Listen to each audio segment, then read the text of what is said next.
आपल्याला काय काय साहित्य हवे आहे ते आता आपण पाहूया। सर्वात आधी आपण घेतलेले आहेत 4 बटाटे घेतलेले आहेत, त्याला किसून घेतलेला आहे।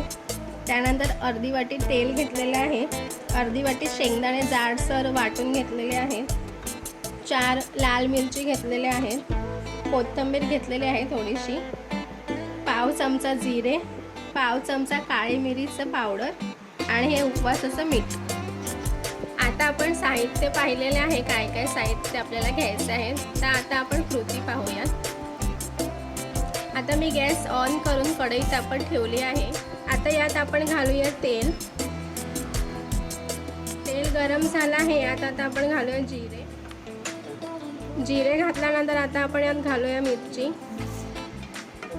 आता हे फ्राय करून घेऊया। त्यानंतर यात आता आपण घालूया बटाटा।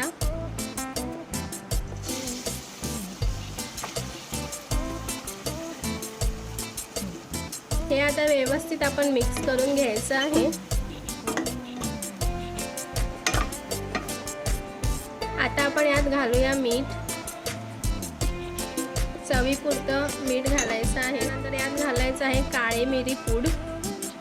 हे मिक्स करून याच्यावरती झाकण ठेवून आपल्याला 2-3 मिनिटं बटाटा शिजवून घ्यायचा आहे। आता आपला बटाटा व्यवस्थित शिजलेला आहे। यामध्ये आता आपण घालूया शेंगदाण्याचं कूट आणि कोथिंबीर। हे सगळं व्यवस्थित मिक्स करून घेऊया।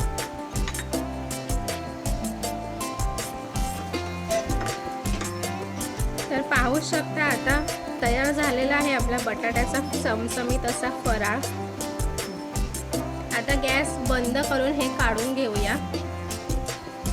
पाहू शकता एकदम चमचमीत असा चविष्ट असा बटाट्याचा फराळ आपला तयार आहे।